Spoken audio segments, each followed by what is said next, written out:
we're having a discussion with some of the authors and developers of the game and the universe itself. I'm the editor of the book.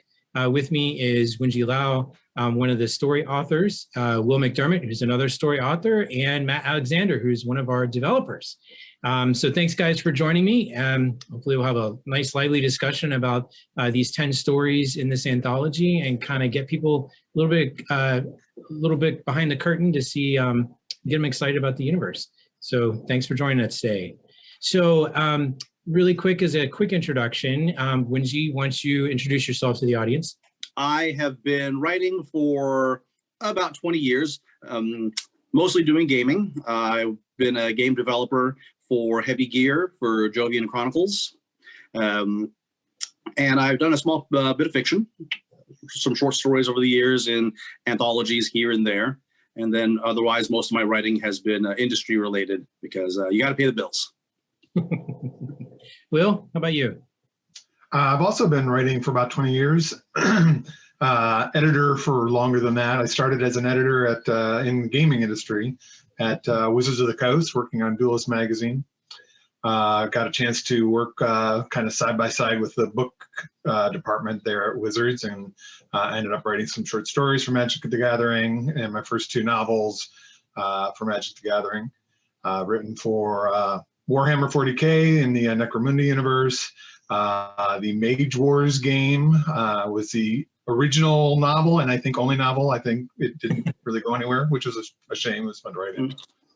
And most recently, I wrote a Kolchak the Night Stalker novel. Cool. Nice. And Matt? Yeah, I'm Matt Alexander. I'm living down in Australia, so it's an ungodly hour of the morning here compared to the fellows we're meeting with. I've been in gaming for about 10 or 12 years, playing since I was tiny. A lot of the work I did was with the Battletech universe, where I was a Ben Rome fanboy for a long time. And then, over the last couple of years, or last year or so, I've been working with Josh to bring Renegade Legion back to life. Cool. So all 3 of you have had a chance to read several of the stories that are in the anthology. Let's start with Will. Your story went through a couple of title changes, but I think it's one of the most fun, being a heist type story. So tell us a little bit about how you came up with the pitch and the whole process behind that, creating it, without giving spoilers. Right. So the interesting thing about my story is it came out of discussions that my wife and I, who's also in the gaming industry, my wife and I have had for years about how much fun it would be to have a role-playing game set in the Hogan's Heroes universe. Because, I mean, it's basically a gaming group, right? It's a venturing group, and they're going out and they're doing missions. And we've talked about, how that whole setting could be placed in just about any other setting. And we've talked about, having it as a science fiction setting. And so the idea for this story came out of that thought. It's, what if Hogan's Heroes was in the far future, working behind enemy lines and pulling off these missions? And it morphed quite a bit from there. The original idea I had was that it was an established group, and the story eventually is this is a group that's brought together for this first thing that they're doing out of necessity. But yeah, so the original idea came from that. And it worked out pretty well, I thought. It was a lot of fun. And then a lot of kind of Ocean's 11 heist movie thrown in. The whole, hey, it looks like everything's going wrong, but maybe it wasn't all going wrong kind of thing. Yeah. One of the things I liked about it is it's a great microcosm of the greater union government structure. So, you don't need to understand that in order to read it. But when we get into the RPG next year, people will begin to see even more aha moments connecting it back. And I think that was really nice to that type of, the disparate elements all together unified for one objective. And that was pretty cool. Right. Yeah, and we had discussed that early on when we were talking about the pitch and how the union is, maybe they don't work together well all the time. And yeah, the story kind of points that out. But what I like in the end is that 2 of the different members of the union kind of have to trust each other to make everything work. So Cool. So Matt, let me ask you, so we're using elements, you're seeing elements from the old Renegade Legion game in this, like the Union we're saying, and then the TOG, which is the main, one of the main empires. But one of the things that's different than the old universe is that we colored everything in shades of gray. Was there a reason for doing it that way? You want to share? Yeah, there was. The old universe was very black and white, and I think a lot of that came from the original idea for the Renegade Legion universe, which was to have been the game to support the Star Wars IP, which is very black and white. It's good and bad, and that translated over into Renegade Legion when they had to build a new setting for those rules. And you can see a lot of the influence of the Star Wars universe behind a lot of the structures that existed in the old Renegade Legion universe. So when we looked at bringing Renegade Legion back, we wanted to have a far more nuanced setting. The old Commonwealth and the Renegades were very heroic. The TOG was the big bad empire, and we wanted a lot more subtlety within the universe. We wanted people to be able to be good or bad on both sides, or and even better, a mix of both on both sides. So there's never that mustache twirling villain or the white knight. There are all these people with flaws and deep characters and positive and negative traits that you have to accept that is who they are, because you accept people like that in your life all the time. And bringing that to life through stories, I think, is far more interesting than the good guy, the bad guy. It's not as simple. It's more complex. It's more challenging, and it's far more interesting. Yeah. So in the anthology that we have sympathetic Union characters, we have sympathetic TOG characters, we have sympathetic other characters and species and everything else. And when we look at Wunji's story, All's Green with the Queen, it's that classic underdog tale, but we have large striations of what will turn out to be the Renegades, but it seems to be very TOG oriented as far as like the majority invader. And then we have our two disparate, I guess, we've heard it discussed as the odd couple with the two main characters and how they grow through that underdog situation. When do you want to talk more about that? Yeah, sure. So yeah, as Matt was saying with regard to Shades of Grey and with nuanced characters, I mean, I wanted to make an adventure story. I wanted to make sort of, didn't want to get too deep into sort of the heavier issues that are there. I mean, we are talking about speciesism, we're talking about tyranny, we're talking about the assimilation of races. These are heavy topics, but at the same time, I just wanted to have a good rollicking grav tank fight. I guess maybe akin to a Marvel movie without making a Joker, you know. And to speak to that, then I wanted to have my characters on all sides be sympathetic in some way. I didn't want, I know that there are a lot of people, the Union characters were going to despise TOG. The TOG would look down on the Union characters, but for reasons that wouldn't sort of be simple or black and white. I think there's sort of one running gag that I have through the story regarding how aliens and different species use bathrooms, and how the TOG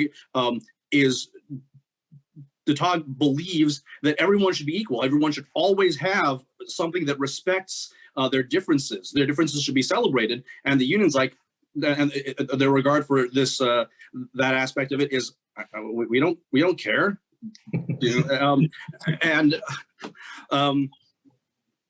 there are a couple of other elements in there that sort of suggest that of course, no bad guy ever thinks they're the bad guy. But also that the Renegades, this new faction, they may be fighting against their old empire, or they may be rebelling, but they're not necessarily doing it because they're, quote, good. They may completely agree with the TOG's outlook on other species. They may they do it for different reasons. They may be simply deciding that they don't think the TOG is doing it quite the right way. Which allows for a lot of different facets to come in without saying that, oh, empire good and not empire, but, you know, empire bad and not empire good. Yeah, I will say, Wunji, one of your primary characters is actually not a character in the traditional sense. It's actually an old grav tank that has its own personality. And I think that really, you really did a great job of bringing even like the inanimacy and the old ancient relic style back as a character. I think that was really well done. Well, thanks. I'm also a huge fan of giant robots and mecha. I mean, I think most of us in this particular genre come to it via that pathway sooner or later. But yes, I mean, as a result, I mean, yeah, mechanical objects tend to have a lot of feeling for me and a lot of character to them. Yeah. So, I mean, I just love painting models, and I'm still, you know, we can get into that a whole other time. But yes, it means that yes, machines are characters. Yeah. So Matt, what was I know when we put this anthology thing together very quickly. Most books take 6 months or close to a year to coming out. We're doing this, I think all total it's going to be like 3 months from start to finish. So I'd like to hear from both you and Will on both sides of the issue of, suddenly we've put out this universe, it's not fully put together, and you're pulling in these other writers to help flesh that out. And then, Will, you're coming in not knowing a whole lot about this brand new universe. And, suddenly you've got all this stuff, you're helping to shape and all of that. I'd like to hear, how you guys saw that different aspecting of the anthology build for that. Will, did you want to go or do you want me to chat? Go ahead, Matt. Okay. It was a really interesting process for me. When we started to put this universe together, and Josh and I were talking from the first day about what we wanted it to be at that big scale, the meta settings of the universe, and how that would filter down through the various levels to then how it would be for a person. So essentially, Josh and I may have sort of wrote the official history of the universe in a very Cliff Notes form, very, very sort of high level. And that can be very dry, and we had to give that to the authors as, here's this manual of what we think so far, with a lot of areas not filled in yet. So essentially we built the frame of the house, and that was about it. And we're like, yeah, go and have fun in here and set your room up. But what was really nice about that, and the way that Ben managed the writers coming in, and the way I think that we distilled our information down, it allowed the authors to then tell a story, and we were then able to help guide them to some of the specifics that we hadn't nailed down yet, which was potentially a big risk if there were authors who were unable to write in that type of structure, or if there were either the authors or us totally married to idea that was completely juxtaposed to each other, that there could have been real potential for issues there. And I think we were very lucky with the group we brought in, that everyone was really willing to work together. And it was wonderful to see these stories come to life, and these alien species we created and these settings that we'd thought up, to suddenly see, for example, the Masaru carrying on like a Masaru in Will's story, going, oh no, he froze. So we'll pick up with that. The Masaru is one of the species that Will uses, and it's a very cocky. Yep, there we go. So Matt, you froze out. So we were about to shift to Will and ask him about creating and fleshing out the Masaru pilot that he made. Okay, sorry. I was okay. No worries. Oh, there he goes again. Yeah, it's that Aussie broadband, I tell you. Must be. Yeah, so I want to start by saying that when I came into this, I didn't know anything about Renegade Legion. Hadn't played it back in the day. I was very much a D&D guy, champions hero role playing. But you guys did a wonderful job of putting a ton of information together for us, which I always appreciate. I've written tie-in fiction pretty much my entire career, and mostly in gaming. And so I just grab all the information I possibly can, and I read through all of it, and I look for pieces that pop out at me and say, ooh, that's interesting, right? And so when I was looking for character races to have, because I definitely wanted to have several different character races in my Ocean's 11 group, I was reading through all the descriptions, and some just jumped out at me. And the Masaru, I knew I was going to need a pilot, definitely jumped out at me. And boy, once I started writing the story, though, my absolute favorite character. He was just writing cocky is always fun for one thing. I wrote 3 Cal Jericho novels. If you know anything about Necromunda, Cal Jericho is this swashbuckling bounty hunter who just thinks he's God's gift to the Underhive, and just a blast to write. And yeah, the Mazur character is the same way. He struts in, and the first thing he's got to do is cause a distraction, so one of the other characters can do something. And he just starts telling a story to all the guards. I didn't know when I got him off of the ship. I'm like, I don't know what he's going to do to cause a distraction. But as he's walking forward, I'm like, oh, now I know what he's going to do. He's just going to be boisterous and tell a big story and get every eye on himself. And so yeah, it was a lot of fun. Will, you mentioned like Hogan's Heroes, and I'm thinking about all this 80s media, and I was just reminded of Dirk Benedict. Every time he says something, I'm like, yes, I can just see that. Yeah, and plus the name. I mean, it's not a. I don't know whether you intended it. It's not supposed to be obviously a human or Terran/name in the story. But I mean, for the reader, I mean, it definitely says something when you see the name. You're like, oh, I know what this guy is going to be like. Right. Yeah. I spend a lot of time on names. I do, and I did use a little bit of Hogan's Heroes in all of the names to try and help me kind of focus in on which character they were. Yeah, that's a good. It's interesting when you always talk to writers what their fallback go-tos are when it comes to like names or titles. Or I was telling Wunji and John in another episode, I always try to title things so it has a dual meaning. So like it's up front with one meaning, and then after you finish the story, you think about the title. It makes another sense in another direction. That's my thing, and so it's really kind of cool to hear all the little tidbitties.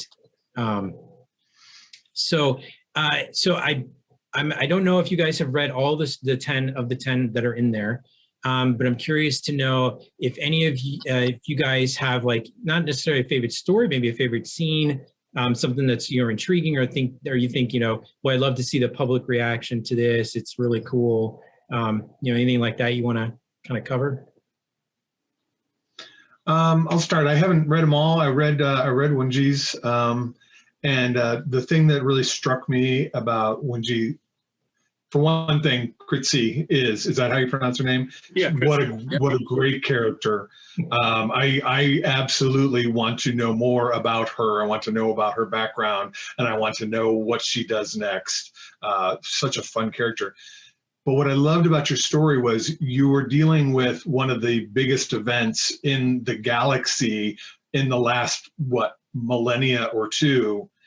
But your story was this small, intimate story about the two characters and how this larger thing that comes to them and they don't even know what's going on affects them. But it was the story of the two characters and not the giant galaxy spanning changing event that was happening around them. And it was a wonderful, neat little story. And then, like you said, in a Marvel way, it ends with a great big fight. it's sort of like WandaVision. WandaVision's this wonderful little story about two people until the last episode when it's a ginormous battle. Yes. Yeah. And underlying that, WandaVision, it's all about grief and then a study of grief, but there's still room in there for some, good punching and energy blasts. Right. Yeah, so I really enjoy it. I need to read the rest of them, and then I can talk some more about, the other ones that I like on Sunday. Yeah, cool. I mentioned Sarah's and Kat's stories last night. Another one that I wanted to mention that also really struck me was Marcy's story, because you talk about a sort of a quiet interplay between characters, and that one really hit me. I mean, and it's a neat look from another side. It's got a sort of a native/indigenous peoples kind of bent to it, but with the sort of unique nature of the Tog and the Union's interaction bound up in there too, between these two generations that are talking to each other. And I'm like, wow, this is good stuff. Yeah, Marcy's story, which is called Stepping Stones, we really liked it initially in the pitch because Marcy is rediscovering Metis. So she's rediscovering her indigeneity through all the generational trauma and everything else. And it was a very personal story for her, and she translated it so well, even with all the direction we ended up having to give her at the end, because we had to change a couple of tonal things for her. But she did such a great job making it so intimate and personal. And at the end, you kind of want to know what happens to this character next as she follows through. Is she going to follow through, or is she going to, she's at a decision point. Which way is she going to end up going? And, you don't know that. And I think at the end, you really want to know which path she's going to choose. And I love giving the reader that option to think through, and either answer is going to be right. So yeah, Marcella Rockwell's story is really fantastic. Matt, what about you? As a developer, I know we've had quiet discussions about how amazing these stories were, but I'm curious to know from you, like, did all these things match what you guys were envisioning? What stood out for you? Yeah, they matched what we were envisaging, but they also then went beyond that, which was great. You guys were talking about Finneran's Wake last night. At the end of that, I was just like, oh, wow. Those elements of Cat's story that I remember we were talking about afterwards, and I was explaining to you, yeah, I've been that guy. That really personal moment where you just go, oh yeah, cringe, oh wow. And then with Will and Wunji's story, those really interesting personal moments that encapsulate the bigger story we were trying to tell, but put it in that personal setting, the interaction between what are now becoming renegades talking to these people from the Union, and the misinterpretation of each other's meanings in that, I thought was really, really clever. And the great thing about, I think, nearly all the stories is at the end of them, you're like, okay, what's next? What's going to happen with this? And quite often in an anthology, there'll be stories you read and go, okay, that's great. But with this one, it's great that nearly every story in there, you're like, okay, I want to see what happens with this character now. Who does it? Sarah's story with the young woman on a first mission, and suddenly you're like, okay, great, but where's she going now? What's she doing? And it was like that all the way through, and that was really great. Not only the I wouldn't call them cliffhangers, but that binding to the characters through the story to want to know what happens next. And like you said with Marcy's story as well, that was very powerful from the work I do here in Australia with the Aboriginal community, seeing that sort of story told. And that was one of the things I really wanted to see come out through the anthologies, is being able to give the space to people to tell those sorts of stories that what in gaming is a largely white male audience that doesn't see a lot of these stories can actually see them and start to gain some of that understanding of another person's life experience and gain that empathy and understanding to hopefully grow as a person over time too. All three of you, but in different ways. Like, Will, you're juggling all these different pieces, right? You've got this incredibly, all these moving parts. And I wanted to ask you about the technical aspect of plotting something out like that with, I don't know whether you do a board or whether you have like index cards. And then the same thing for you guys, Ben and Matt, like you're trying to balance a fiction, like having a fictional universe with storytelling, but also things kind of have to fit in with, not exactly, but there's a tabletop game with miniatures and an RPG in the background. And so you're trying to juggle all these things and try to make sure that they kind of fit. And I just wanted to, and at some point I wanted to ask what that was what that was like, and how much of a burden that was, or how much of a headache it was to keep all these pieces sort of tracked in your head as you're going. Like I said, I've written a lot of tie-in stuff, and so almost always I have a pretty detailed outline, and I had a pretty detailed outline.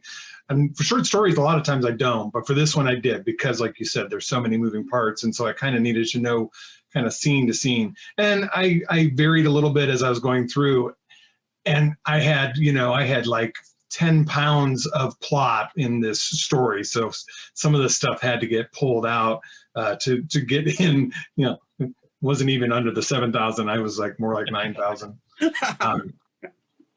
And it's kind of my novel writing coming through, is that I tend to write long and have way too much plot.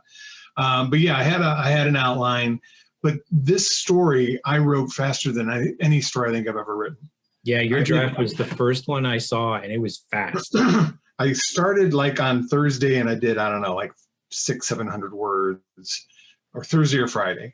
And then I knew I was going to need to, bang it out the next week. And I did like 8,000 words in 4 days. And I write, sometimes I write that fast, but generally I'm like 1,000 words a day. And I make sure I keep that pace up, for a novel kind of thing. But yeah, it just flowed out. It just, these characters and this story, it was all kind of right there in my head. And I just sat down, and there was one day I did like 2,700 words in like 2 or 3 hours. It was just coming out. It was amazing. It's a lot of fun. Yeah.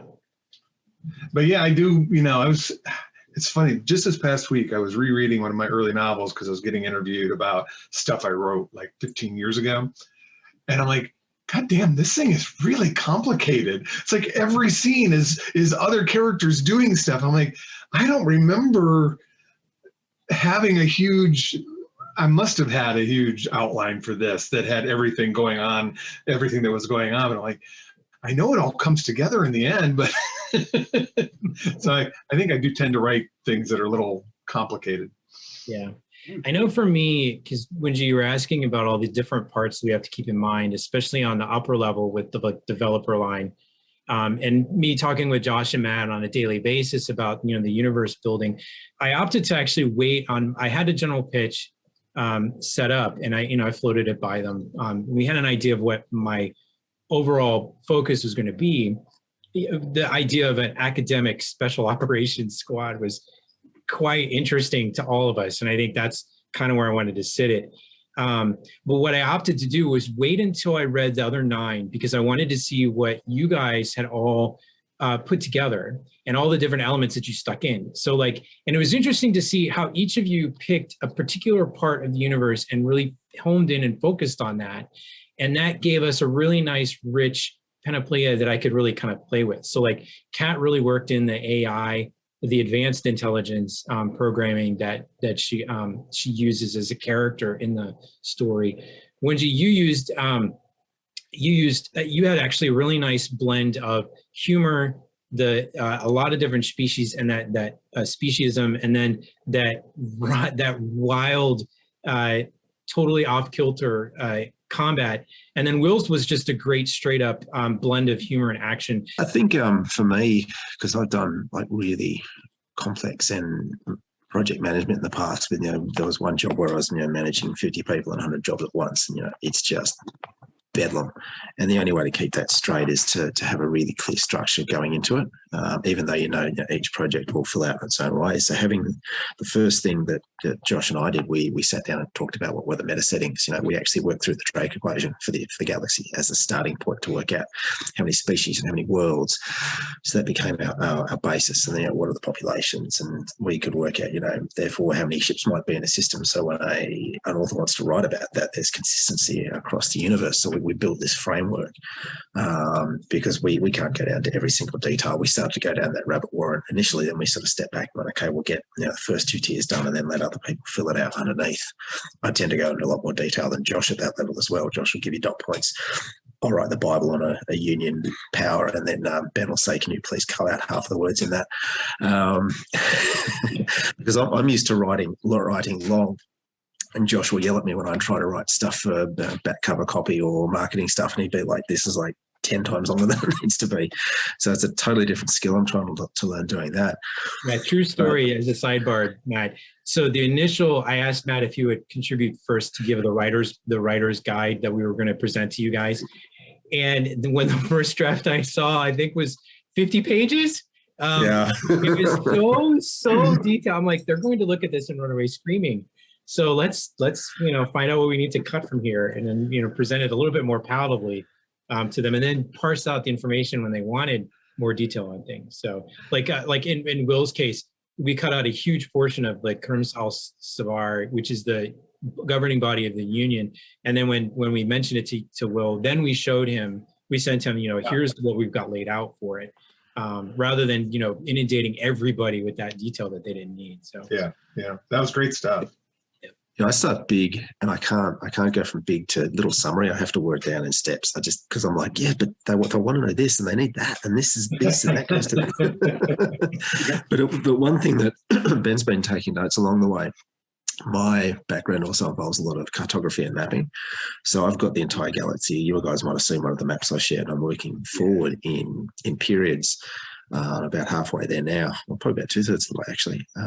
But by the time of that final map for the actual start of the universe in 74, 76, you guys will see all your worlds pop up in there as well. I've already put cats in there, so you can see that over on the Zazel Frontier. So that one of the things, having worked in the Battletech universe, is that a lot of its continuity can be a bit of a hot mess at times. And there's this enormous fact-checking group that pass through things. You can have the last fact-checking I was on, one of the authors came in basically saying, I made the canon, I can change the canon, and wanted to write this book that just reversed a lot of accepted fact through the universe. And so that ended up being a bit of a shitstorm. I'll edit that. Oh. Are you still recording it? Oh yeah, I'm going to take part of this segment and rework it in. So okay. Anyway. So what I've been doing is mapping out the universe and putting that information into the notes Ben takes means that when people come in the future, so you guys will move on, whatever it might be, we go to years and years, someone can still come in and honour that earlier work and not rewrite or change it. It's still there within the universe. It's still referenceable without having to dig through, 5,000 pages of, 50 different reference work just to try and get information together for the story. So a lot of what we did was putting in the groundwork, the framework to set up these tools to make it easier for us as we go along to keep the stories consistent and not get lost down rabbit holes of fact checking and continuity, because we've set things up to work properly from the start. So Wunji, did we answer your question? Yes, thank you very much. Yeah, awesome. It's a big project. It's just really neat to see how the sausages are made. Yeah, sometimes it's not pretty. No, we've had some incredibly long conversations on the Discord between the internal team, where there are some hills some of us will die on and some that others will, and there's been some intense conversations over certain aspects, but in the end we tend to get to a pretty good place on most things, which is good. Okay. You guys should have a question that would then involve 3 hours of us having a Discord conversation that just went on and on and on. And I'd wake up at 6 in the morning to find 700 messages and be like, oh my God. Wunji was awful at this because he would ask us these weird, wild questions. And then the discussion you did not see in the developer area was just like, we didn't think about this. Then we got to come up with an answer. It would be halfway through one question and you'd be asking another one. Well, I'm like, Wunji, no. I'm sorry about that. That is no, it was great. I mean, it was a little bit of a.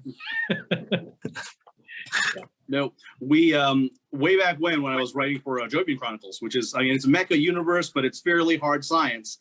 And we did the same thing when I write a book. And in fact, I drove up to Montreal for one book and stayed over at the DreamPod 9 offices with the guys, and we sat there for like 4 days just hammering out all the tiny little details that would have to go in, because we had to fact check everything. Like, is this how much nutrition you would need for X amount of time traveling between these two planets? And would the planets be in this correct position at this year, 200 years in the future? And so, no, I know how much of a headache it can be to keep having these questions come up, but hopefully it's also a little bit fun. Yeah. So Voices of Varuna is a 10-story anthology. It is a lot of different genres in it, and we intended that on purpose. It is supplemental to a game universe, a universe that is set up that will have tabletop miniatures and games and things like that. And we're also adding in some concept art and some of the beautiful art and illustrations that we have from our artists, Jordan and Dale. So you'll see all of this in both the online, the mobile version and the print-on-demand version, which will be available very soon, if not already. So thanks to Wunji, to Matt, and to Will for joining me today and talking a little bit about the book. And hopefully you'll catch the rest of the series where we have some more authors talking about their process and their stories, and just how great it is to work in this universe where we've opened up a huge door for people to tell the type of stories they want in a vast setting that makes a difference. So thanks guys for sitting in today, and make sure you go purchase.